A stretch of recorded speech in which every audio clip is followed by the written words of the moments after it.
నేను మీ పూర్ణచందర్. మీకు ఒక గొప్ప వ్యక్తి గురించి చెప్పాలి. మా ఫార్మా కంపెనీలో ప్రొడక్షన్కి వెన్నెముక, ఎంప్లాయీస్ గుండెల్లో హడల్. అతనే డివిఎస్. పూర్తి పేరు దాసర వెంకట శేషగిరి గారు. కష్టే ఫలి అన్నట్లుగా అంచెలంచెలుగా మెట్లెక్కుతూ పైకి ఎదిగిన ఒక వ్యక్తి కథ ఇది. పుట్టింది ఆంధ్రాలోనైనా ఉద్యోగరీత్యా తెలంగాణ రాష్ట్రం సూర్యాపేటలోని సువెన్ లైఫ్ సైన్స్ కంపెనీలో పనిచేస్తున్నారు. మీ బాస్ ఎవరని ఎంప్లాయీస్ను అడిగితే తల ఎత్తి సమాధానం చెప్పే వ్యక్తి పేరు ఒకటి ఉంటే అతనే డివిఎస్ గారు. పట్టుదల ఉంటే ఎంతటి పనినైనా చేయొచ్చని అనే వ్యక్తి. అంచెలంచెలుగా ఎదుగుతూ ఈరోజు అసిస్టెంట్ జనరల్ మేనేజర్గా ఉన్న వ్యక్తి ఎంతో మందికి స్ఫూర్తిదాయకం. 24 గంటలు కంపెనీ కోసమే తన సమయాన్ని కేటాయించే వ్యక్తి అతను. తోటి ఎంప్లాయీస్ అందరూ మనవాళ్ళు అనుకునే మంచి వ్యక్తి. ప్రతి విషయంలో ఆయన ఆలోచన అభినందనీయం. కంపెనీలో సమస్య ఉందంటూ ఉంటే దానికి సమాధానం ఇచ్చే వాళ్ళలో ముందడుగు వేసే వ్యక్తి అతను. వ్యక్తులు సంస్థలోకి వస్తూ ఉంటారు, పోతూ ఉంటారు, కానీ సంస్థను అభివృద్ధి పదంలో నడపాలని కొందరికి మాత్రమే ఉంటుంది. అందులో మొదటి వ్యక్తి మా మేనేజర్ డివిఎస్ గారు. ఉద్యోగ కాలం పూర్తయిన తర్వాత కూడా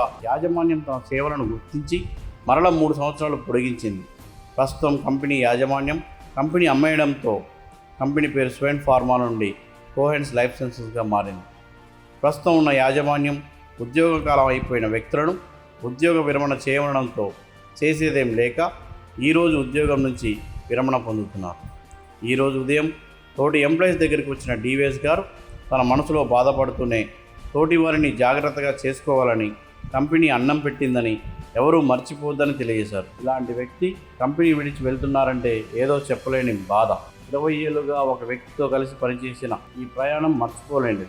అలాంటి వ్యక్తి కింది తరగతి ఎంప్లాయీస్ గుండెల్లో ఉండిపోతారు. జయహో డివిఎస్ గారు, జయహో డివిఎస్ గారు.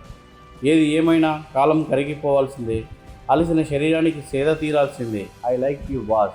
మీరు ఎల్లప్పుడూ ఆయురారోగ్యాలతో ఉండాలని, దేవుడు మిమ్మల్ని చల్లగా చూడాలని, ఆ విఘ్నేశ్వరుడి అండదండలు మీకు ఉండాలని కోరుకుంటూ ఫైనల్గా ఉద్యోగ విరమణ శుభాకాంక్షలు. ఇట్లు మీ శిష్యుడు ఎం పూర్ణచందర్.